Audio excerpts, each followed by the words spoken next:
Greetings and welcome. We are in the June 10th p.m. session. The first thing we want to do is to open our Omega files. We want to look at the Omega record sheet. We want to identify the work of last Friday, as in what, the 7th, correct? We want to sign off that that work for us now is complete. And in the process of signing that off, checking that off, filling in our work, we are ready now to move on to today, June 10. So we'll go ahead and add June 10. Suggestion: I wouldn't mark off, however, the actual work in the columns until it's done and signed off by me, you see. The other thing I want to cover real quickly is to talk through what you'll need to write down on your Omega record sheet for today the 10th. First of all, in terms of our reading work, we'll be working with Old Man and the Sea. We may finish today. Maybe. We'll see kind of how that one works. The annotation work for us today, you can abbreviate to the title, Oh Me. Oh Me. And then our writing work I will assign after the break. Okay? For Unstoppable, we will be with number 4. Unstoppable chapter number 4. All right? Now, the other thing I recommend that you write down there on your Omega file is the order your packet needs to be put in every afternoon before you leave 303. The order of that packet will always be the same, and I recommend that you write it down.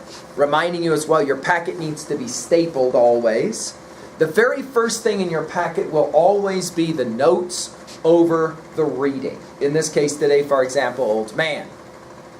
The second will always, and again this is always the same, will be the work we do for annotation. Today, Oh Me.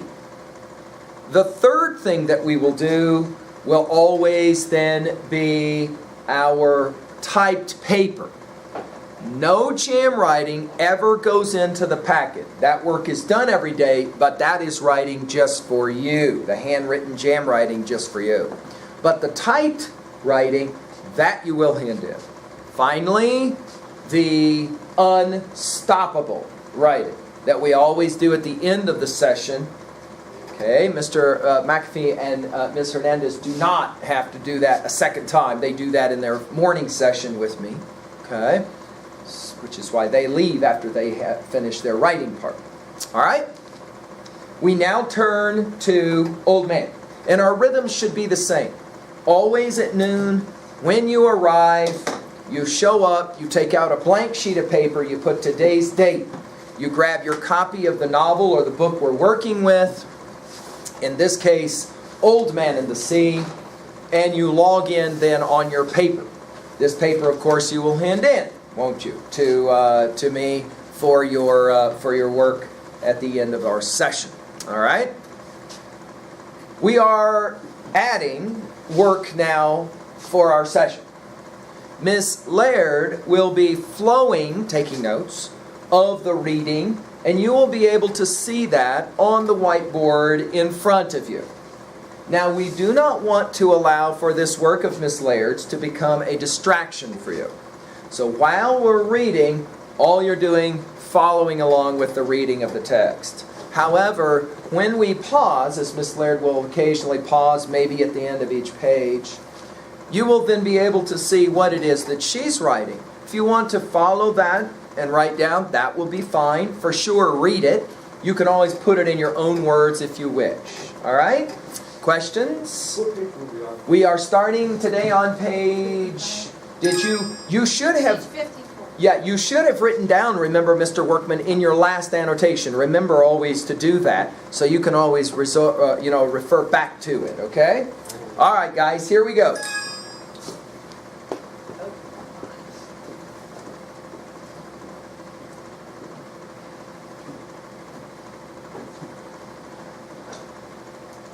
Okay, page 54. A small bird came aboard the skiff from the north. He was a warbler and flying very low over the water. He had rigged his harpoon long before, and its coil of light rope was in a round basket, and the end was made fast to the bit in the bow. The fish was coming in on his circle now, calm and beautiful looking, and only his great tail moving. The old man pulled on him all that he could to bring him closer.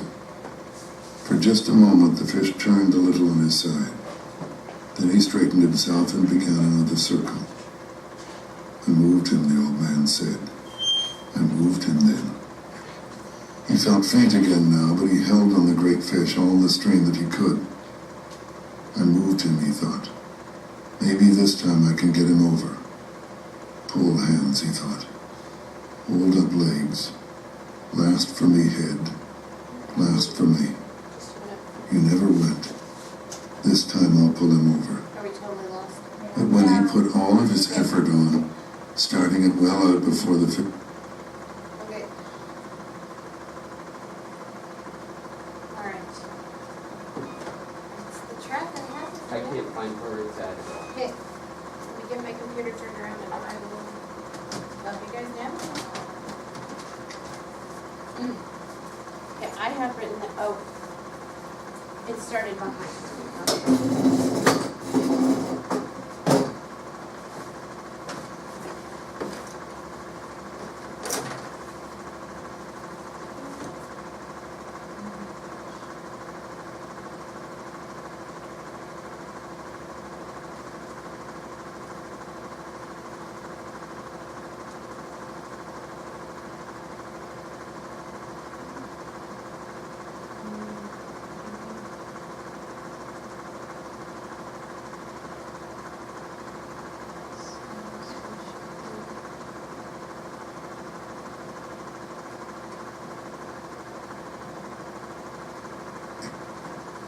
Fish, the old man said. Fish, you are going to have to die anyway. Do you have to kill me too? That way, nothing is accomplished, he thought. His mouth was too dry to speak, but he could not reach for the water now. I must get him alongside this time, he thought. I am not good from any more turns. Yes, you are, he told himself. You are good forever. On the next turn, he nearly had him. But again the fish righted himself and swam slowly away. You are killing me, fish, the old man thought. But you have a right to. Never have I seen a greater or more beautiful or a calmer or more noble thing than you, brother. Come on and kill me. I do not care who kills who. Now you're getting confused in the head, he thought. You must keep your head clear. Keep your head clear and know how to suffer like a man. Or a fish, he thought. Clear up, head, he said in a voice he could hardly hear. Clear up. It was there, cleaned and ready, and he picked it up with his left hand and ate it, chewing bones carefully and eating all of it down to the tail. It has more nourishment than almost any fish, he thought. At least the kind of strength that I need. Now I have done what I can, he thought. Let him begin to circle, and let the fight come. The sun was rising for the third time since he had put to sea when the fish started to circle. Sorry guys, I'm having a hard time finding my track. Oh. Aha.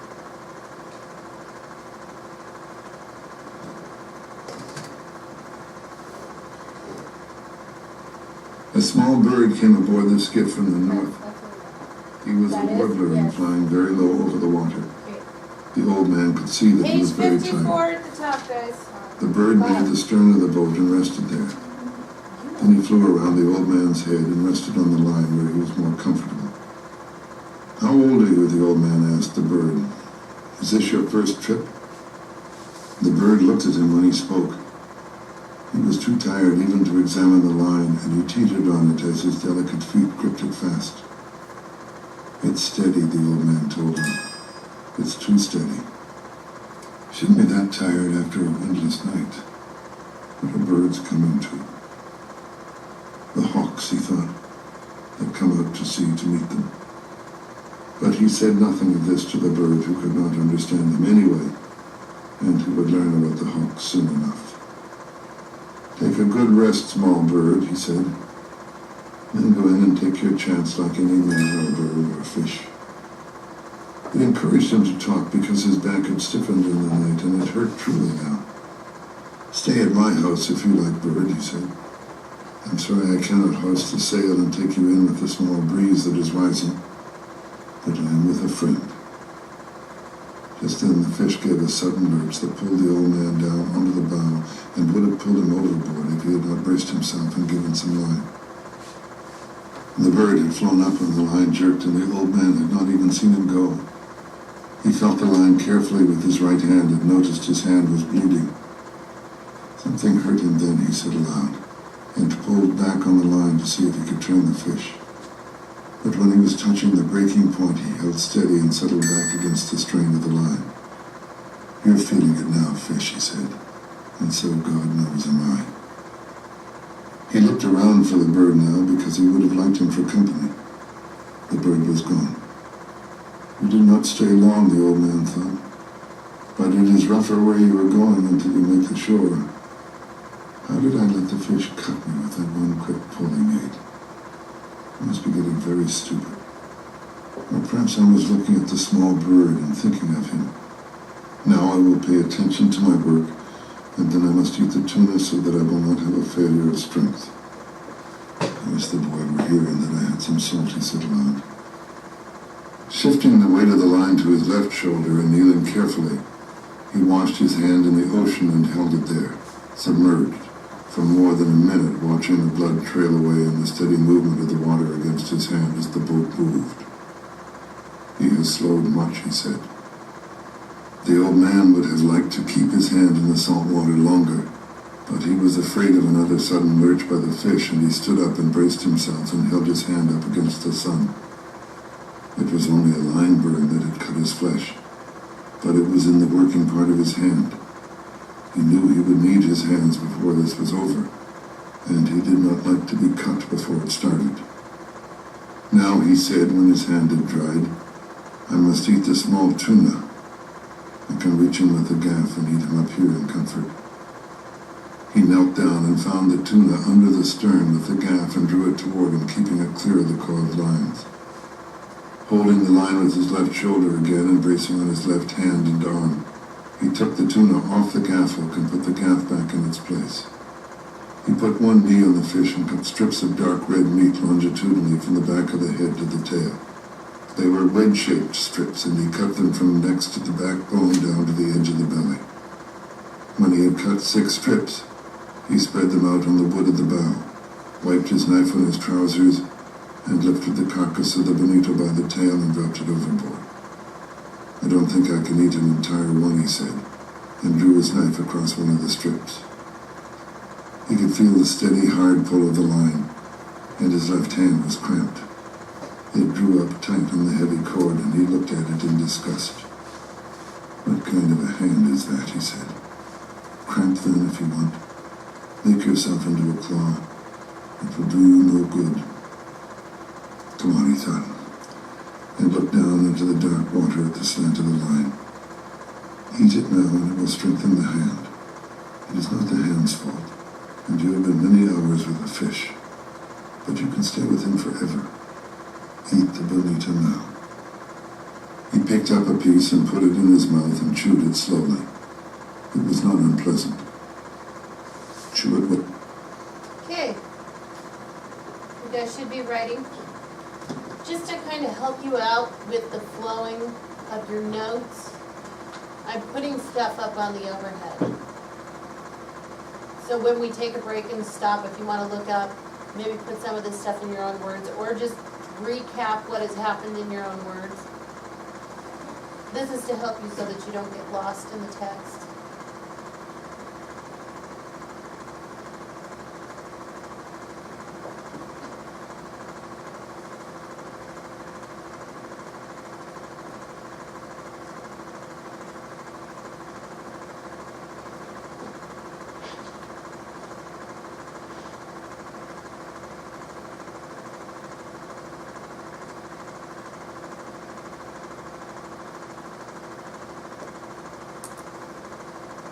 Well, I thought, and get all the juices. would not be bad to eat with a little lime or with lemon or with salt. How do you feel, Hand? He asked the cramped hand that was almost as Bottom stiff of as rigor 58. mortis. I'll eat some more for you. He ate the other part of the piece that he had cut in two. He chewed it carefully and then spat out the skin. How does it go, Hand? Or is it too early to know? He took another full piece and chewed it. It was a strong, full-blooded fish, he thought. I was lucky to get him instead of a dolphin. Dolphin is too sweet. This is hardly sweet at all, and all the strength is still in it. There is no sense in being anything but practical, though, he thought. I wish I had some salt, and I do not know whether the sun will rot or dry what is left, so I had better eat it all, though I am not hungry. The fish is calm and steady. I will eat it all, and then I will be ready. A patient Hand, he said. I do this for you. I wish I could feed the fish, he thought. He is my brother, but I must kill him and keep strong to do it. Slowly and conscientiously he ate all of the wedge-shaped strips of fish. He straightened up, wiping his hand on his trousers. Now, he said, you can let the cord go, Hand, and I will handle him with the right arm alone until you stop that nonsense. He put his left foot on the heavy line that the left hand had held, and lay back against the pull against his back. God, help me to have the cramp go, he said, because I do not know what the fish is going to do. But he seems calm, he thought, and following his plan. But what is his plan, he thought? And what is mine? Mine I must improvise to his because of his great size. If he will jump, I can kill him. But he stays down forever. Then I will stay down with him forever. He rubbed his cramped hand against his trousers and tried to gentle the fingers, but it would not open. Maybe it will open with the sun, he thought. Maybe it will open when the strong raw tuna is digested. If I have to have it, I will open it, cost whatever it costs. But I do not want to open it now by force. Let it open by itself and come back of its own accord. After all, I abused it much in the night when it was necessary to free and untie the various lines. He looked across the sea and knew how alone he was now. But he could see the prisms in the dark, deep water, and the line stretching ahead and the strange undulation of the calm. The clouds were building up now for the trade wind, and he looked ahead and saw a flight of wild ducks etching themselves against the sky over the water, then blurring, then etching again, and he knew no man was ever alone on the sea. He thought of how some men feared being out of sight of land in a small boat, and knew they were right in the months of sudden bad weather, but now they were in hurricane months, and when there are no hurricanes, the weather of hurricane months is the best of all the year. If there is a hurricane, you always see the signs of it in the sky for days ahead if you were at sea. They do not see it ashore because they do not know what to look for, he thought. The land must make a difference too in the shape of the clouds. But we have no hurricane coming now. He looked at the sky and saw the white cumulus built like friendly piles of ice cream, and high above them were the thin feathers of the cirrus against the high September sky. Light brisa, he said. Better weather for me than for you, fish. His left hand was still cramped, but he was unknotting it slowly. I hate a cramp, he thought. It is a treachery of one's own body. It is humiliating for others to have a diarrhea from throwing poisoning or to vomit from it. But a cramp, he thought of it as a calambre, humiliates oneself, especially when one is alone. If the boy were here, he would rub it for me and loosen it down from the forearm, he thought. But it will loosen up. Then with his right hand he felt the difference in the pull of the line before he saw the slant change in the water. Then, as he leaned against the line and slapped his left hand hard and fast against his thigh, he saw the line slanting slowly upward. He's coming up, he said. Come on, hand, please, come on. The line rose slowly and steadily, and then the surface of the ocean bulged ahead of the boat, and the fish came out. He came out unendingly, and the water poured from his sides. He was bright in the sun, and his head and back were dark purple, and in the sun the stripes on his side showed wide in a light lavender. His sword was as long as a baseball bat, and tapered like a rapier, and he rose his full length from the water, and then he re-entered it smoothly, like a diver. And the old man saw the great scythe blade of his tail go under, and the line commenced to race out. He is 2 feet longer than the skiff, the old man said.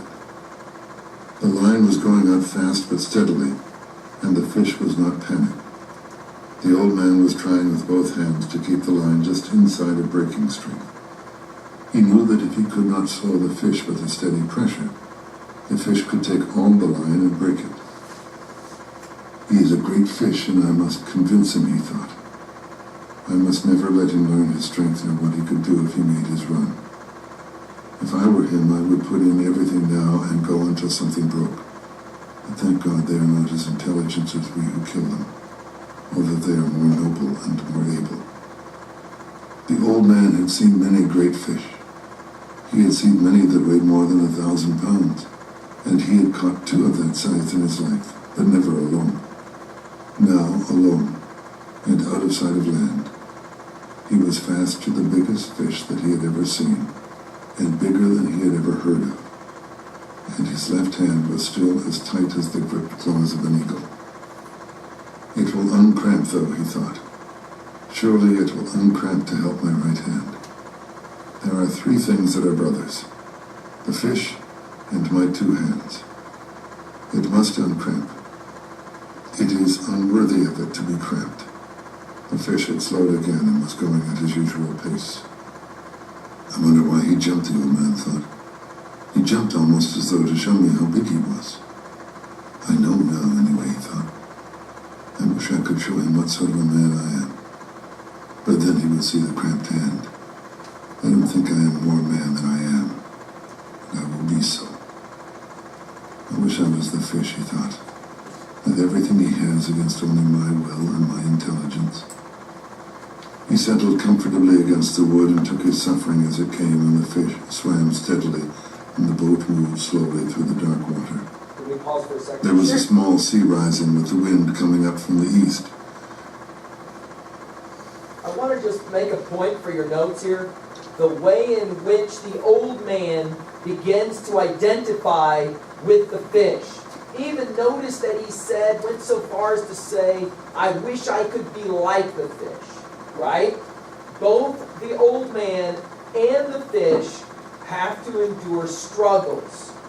Inevitably, of course, both of them are going to die, and the old man will identify with the strength of the fish, the honor and courage that the fish shows in his fight.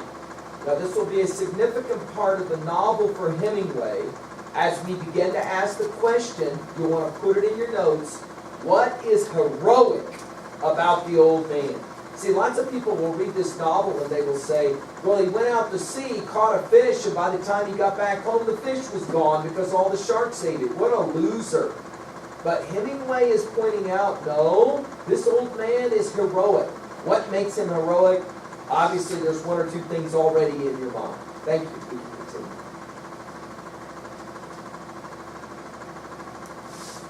And at noon, the old man's left hand was uncramped. Bad news for you, fish, he said, and shifted the line over the sacks that covered his shoulders. He was comfortable but suffering, although he did not admit the suffering at all. I'm not religious, he said, but I will say 10 Our Fathers and 10 Hail Marys that I should catch this fish. And I promise to make a pilgrimage to the Virgin of Cobre if I catch him. That is a promise. He commenced to say his prayers mechanically. Sometimes he would be so tired that he could not remember the prayer, and then he would say them fast so that they would come automatically. Hail Marys are easier to say than Our Fathers, he thought. Hail Mary, full of grace, the Lord is with thee. Blessed art thou among women, and blessed is the fruit of thy womb, Jesus. Holy Mary, Mother of God, pray for us sinners now and at the hour of our death. Amen. Then he added, Blessed Virgin, pray for the death of this fish, wonderful though he is. With his prayers said, and feeling much better, but suffering exactly as much, and perhaps a little more. He leaned against the wood of the bow and began mechanically to work the fingers of his left hand. The sun was hot now, although the breeze was rising gently. "I'd better rebait that little line out over the stern," he said. "If the fish decides to stay another night, I will need to eat again, and the water is low in the bottle. I don't think I can get anything but a dolphin here, but if I eat him fresh enough, he won't be bad. I wish a flying fish would come on board tonight, but I have no light to attract them. A flying fish is excellent to eat raw, and I would not have to cut him up. I must save all my strength now. Christ, I did not know he was so big. I'll kill him, though," he said, "in all his greatness and his glory. Although it is unjust," he thought. "But I will show him what a man can do and what a man endures." "I told the boy I was a strange old man," he said. "Now is when I must prove it." The 1,000 times that he had proved it meant nothing. Now he was proving it again. Each time was a new time, and he never thought about the past when he was doing it. "I wish he'd sleep and I could sleep and dream about the lions," he thought. "Why are the lions the main thing that is left?" "Don't think, old man," he said to himself. "Rest gently now against the wood and think of nothing. He is working. Work as little as you can." It was getting into the afternoon and the boat still moved slowly and steadily, but there was an added drag now from the easterly breeze, and the old man rowed gently with the small sea, and the hurt of the cord across his back came to him easily and smoothly. Once in the afternoon the line started to rise again, but the fish only continued to swim at a slightly higher level. The sun was on the old man's left arm and shoulder and on his back, so he knew the fish had turned east of north. Now that he had seen him once, he could picture the fish swimming in the water with his purple pectoral fins set wide as wings and the great erect tail slicing through the dark. "I wonder how much he sees at that depth," the old man thought. "His eye is huge, and a horse with much less eye can see in the dark. Once I could see quite well in the dark, not in the absolute dark, but almost as a cat sees." The sun and his steady movement of his fingers had uncramped his left hand now completely, and he began to shift more of the strain to it, and he shrugged the muscles of his back to shift the hurt of the cord a little.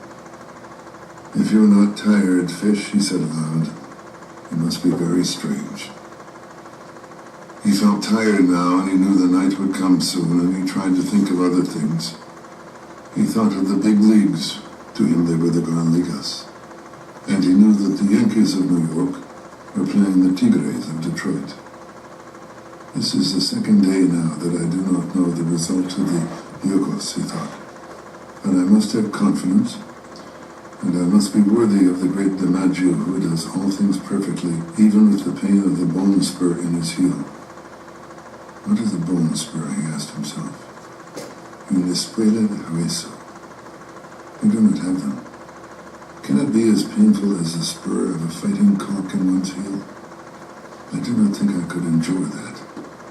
Or the loss of the eye, and of both eyes, and continue to fight as the fighting cocks do. Man is not much beside the great birds and beasts. Still, I would rather be that beast down there in the darkness of the sea. "Unless the sharks come," he said aloud. "If sharks come, God pity him. And me." Do you believe the great DiMaggio would stay with the fish as long as I will stay with this one, he thought. I'm sure he would. And more, since he is young and strong. Also his father was a fisherman. But would the bone spur hurt him too much? "I do not know," he said aloud. "I never had a bone spur." As the sun set, he remembered to give himself more confidence. The time in the tavern at Casablanca, when he had played the hand game with the great Negro from Cienfuegos, who was the strongest man on the docks. They had gone one day and one night with their elbows on a chalk line on the table, and their forearms straight up and their hands gripped tight. Each one was trying to force the other's hand down onto the table. There was much betting, and people went in and out of the room under the kerosene lights, and he had looked at the arm and hand of the Negro, and at the Negro's face. They changed the referees every 4 hours after the first 8 so that the referees could sleep. Blood came out from under the fingernails of both his and the Negro's hands, and they looked each other in the eye and at their hands and forearms, and the betters went in and out of the room and sat on high chairs against the wall and watched. The walls were painted bright blue and were of wood, and the lamps threw their shadows against them. The Negro's shadow was huge, and it moved on the wall as the breeze moved the lamps. The odds would change back and forth all night, and they fed the Negro rum and lighted cigarettes for him. Then the Negro, after the rum, would try for a tremendous effort. And once he had the old man, who was not an old man then, but was Santiago el Campeón, nearly 3 inches off balance. But the old man had raised his hand up to a dead even again. He was sure then that he had the Negro, who was a fine man and a great athlete, beaten. And at daylight, when the betters were asking that it be called a draw, and the referee was shaking his head, he had unleashed his effort, and forced the hand of the Negro down and down until it rested on the wood. The match had started on a Sunday morning, and it ended on a Monday morning. Many of the betters had asked for a draw because they had to go to work on the docks loading sacks of sugar or at the Havana Coal Company. Otherwise, everyone would have wanted it to go to a finish. But he had finished it anyway, and before anyone had to go to work. For a long time after that. Okay, go ahead and write down. What's the significance of the arm wrestling?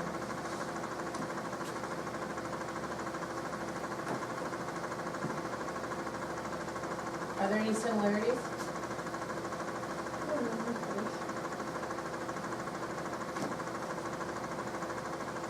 That's a great question, right? The relationship between him fighting against the marlin versus him fighting against another fisherman, right? Feats of strength.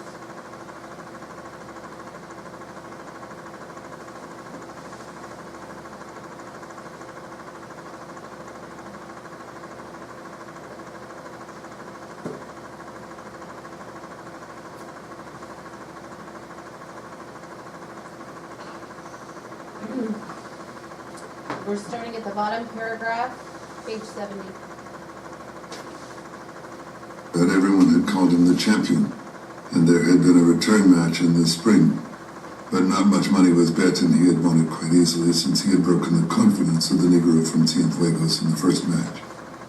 After that, he had a few matches and then no more.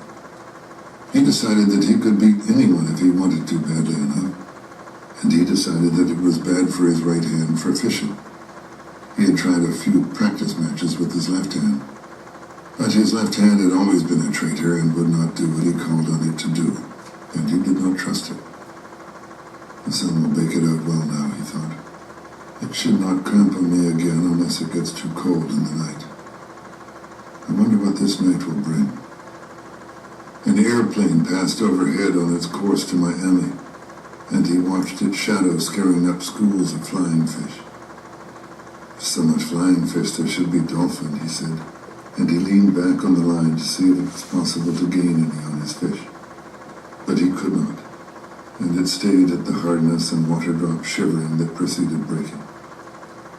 The boat moved ahead slowly, and he watched the airplane until he could no longer see it. It must be very strange in an airplane, he thought. I wonder what the sea looks like from that height. I should be able to see fish well if they do not fly too high. I would like to fly very slowly at 200 fathoms high and see the fish from above. In the turtle boats I was in the cross trees of the masthead, and even at that height I saw much. The dolphin looked greener from there, and you can see their stripes and their purple spots, and you can see all of the school as they swim. Why is it that all fast-moving fish of the dark current have purple backs and usually purple stripes or spots? The dolphin looks green, of course, because he is really golden. But when he comes to feed, truly hungry, purple stripes show on his sides as on a marlin. Can it be anger, or the greater speed he makes that brings them up? Just before it was dark, As they passed a great island of sargasso weed that heaved and swung in the light sea as though the ocean were making love with something under a yellow blanket, his small line was taken by a dolphin. He saw it first when it jumped in the air, true gold in the last of the sun and bending and flapping wildly in the air. It jumped again and again in the acrobatics of its fear, and he worked his way back to the stern and crouching and holding the big line with his right hand and arm. He pulled the dolphin in with his left hand, stepping on the gained line each time with his bare left foot. When the fish was at the stern, plunging and cutting from side to side in desperation, the old man leaned over the stern and lifted the burnished gold fish with its purple spots over the stern. Its jaws were working convulsively in quick bites against the hook, and it pounded the bottom of the skiff with its long, flat body, its tail, and its head, until he clubbed it across the shining golden head until it shivered and was still. The old man unhooked the fish, rebaited the line with another sardine, and tossed it over. Then he worked his way slowly back to the bow. He washed his left hand and wiped it on his trousers. Then he shifted the heavy line from his right hand to his left and washed his right hand in the sea while he watched the sun go into the ocean and the slant of the big cord. He hasn't changed at all, he said. But watching the movement of the water against his hand, he noted that it was perceptibly slower. I'll lash the two oars together against the stern, and that will slow him in the night. He's good for the night, and so am I. It would be better to gut the dolphin a little later to save the blood and the meat, he thought. I can do that a little later and lash the oars to make a drag at the same time. I'd better keep the fish quiet now and not disturb him too much at sunset. The setting of the sun is a difficult time for all fish. He let his hand dry in the air, then grasped the line with it and eased himself as much as he could, and allowed himself to be pulled forward against the wood, so that the boat took the strain as much or more than he did. I'm learning how to do it, he thought. This part of it anyway. Then, too, remember he hasn't eaten since he took the bait, and he is huge and needs much food. I have eaten the whole bonito. Tomorrow I will eat the dolphin. He called it dorado. Perhaps I should eat some of it when I clean it. It will be harder to eat than the bonito. But then, nothing is easy. How do you feel, fish? He asked aloud. I feel good, and my left hand is better, and I have food for a night and a day. Pull the boat, fish. He did not truly feel good because the pain from the cord across his back had almost passed pain and gone into a dullness that he mistrusted. But I have had worse things than that, he thought. My hand is only cut a little, and the cramp is gone from the other. My legs are all right. Also now I have gained on him in the question of sustenance. It was dark now, as it becomes dark quickly after the sun sets in September. He lay against the worn wood of the bow and rested all that he could. The first stars were out. He did not know the name of Rigel, but he saw it, and knew soon they would all be out, and he would have all his distant friends. The fish is my friend too, he said aloud.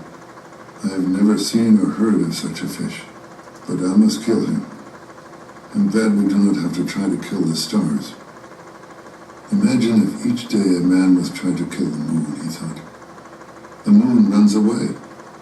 But imagine if a man each day should have to try to kill the sun. We were born lucky, he thought. Then he was sorry for the great fish that had nothing to eat, and his determination to kill him never relaxed in his sorrow for him. How many people will he feed, he thought. But are they worthy to eat him? No, of course not. There is no one worthy of eating him from the manner of his behavior and his great dignity. I do not understand these things, he thought, but it is good that we do not have to try to kill the sun or the moon or the stars. It is enough to live on the sea and kill our true brothers. Now, he thought, I must think about the drag. It has its perils and its merits. I may lose so much line that I will lose him. If he makes his effort and the drag made by the oars is in place and the boat loses all her lightness. Her lightness prolongs both our suffering, but it is my safety. since he has great speed that he has never yet employed. No matter what passes, I must cut the dolphin so he does not spoil and eat some of him to be strong. Now I will rest an hour more and feel that he is solid and steady before I move back to the stern to do the work and make the decision. In the meantime, I can see how he acts and if he shows any changes. The oars are a good trick, but it has reached the time to play for safety. He is much fish still, and I saw that hook was in the corner of his mouth and he kept his mouth tight shut. The punishment of the hook is nothing. The punishment of hunger, and that he is against something that he does not comprehend, is everything. Rest now, old man, and let him work until your next duty comes. He rested for what he believed to be 2 hours. The moon did not rise now until late, and he had no way of judging the time. Nor was he really resting, except comparatively. He was still bearing the pull of the fish across his shoulders, but he placed his left hand on the gunwale of the bow, and confided more and more the resistance to the fish to the skiff itself. How simple it would be if I could make the line fast, he thought. But with one small lurch he could break it.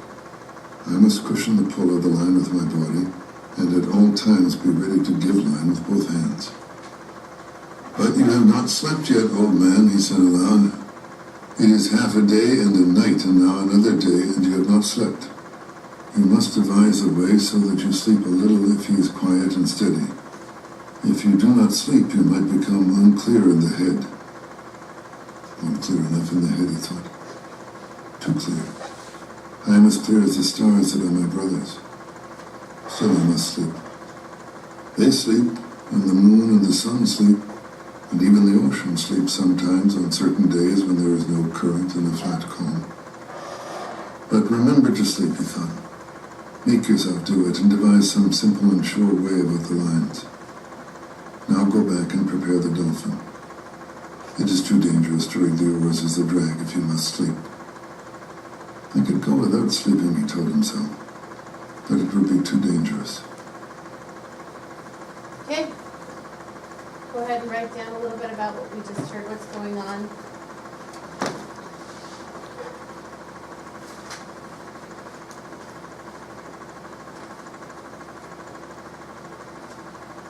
One of the central motifs of this text is the idea of struggle, right? There has to be this struggle for things to go well, right?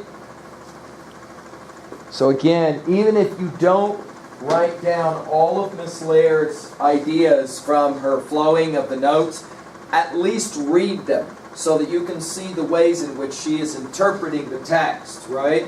And again, if some of the things she says make sense to you, obviously write those down.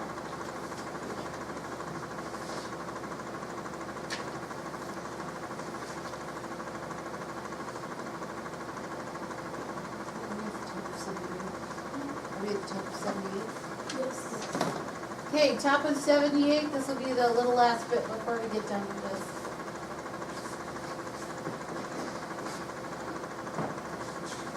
He started to work his way back to the stern on his hands and knees, being careful not to jerk against the fish. He may be half asleep himself, he thought, but I do not want him to rest. He must pull until he dies. Back in the stern, he turned so that his left hand held the strain of the line across his shoulders and drew his knife from its sheath with his right hand. The stars were bright now, and he saw the dolphin clearly, and he pushed the blade of his knife into his head and drew him out from under the stern. He put one of his feet on the fish and slit him quickly from the vent up to the tip of his lower jaw. Then he put his knife down and gutted him with his right hand, scooping him clean and spilling the gills clear. He felt the maw heavy and slippery in his hands, and he slit it open. There were 2 flying fish inside.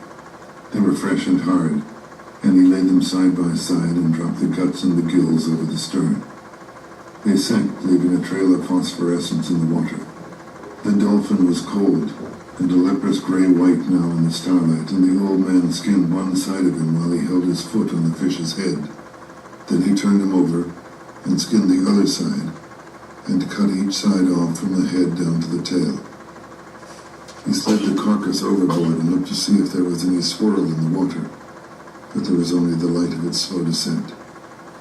He turned then and placed the 2 flying fish inside the 2 fillets of fish, and, putting his knife back in its sheath, he worked his way slowly back to the bow. His back was bent with the weight of the line across it, and he carried the fish in his right hand. Back in the bow, he laid the 2 fillets of fish out on the wood with the flying fish beside them. After that, he settled the line across his shoulders in a new place and held it again with his left hand resting on the gunwale. Then he leaned over the side and washed the flying fish in the water, noting the speed of the water against his hand. His hand was phosphorescent from skinning the fish, and he watched the flow of the water against it. The flow was less strong, and as he rubbed the side of his hand against the planking of the skiff, particles of phosphorus floated off and drifted slowly astern. "He is tiring, or he is resting," the old man said.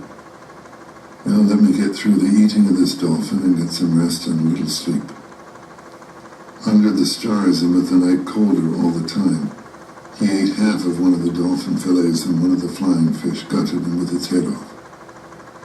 "What an excellent fish dolphin is to eat cooked," he said. "And what a miserable fish raw. I will never go on a boat again without salt or limes." If I had brains, I would have splashed water on the bow all day, and drying it would have made salt, he thought. But then I did not hook the dolphin until almost sunset. Still, it was lack of preparation. But I have chewed it all well, and I am not nauseated. The sky was clouding over to the east, and one after another the stars he knew were gone. It looked now as though he were moving into a great canyon of clouds, and the wind had dropped. "It will be bad weather in 3 or 4 days," he said.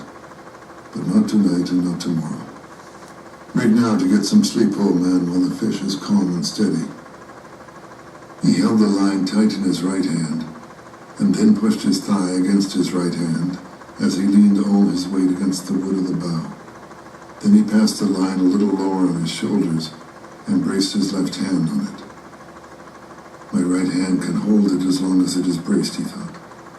"If it relaxes in sleep, my left hand will wake me as the line goes out. It is hard on the right hand, but he is used to punishment."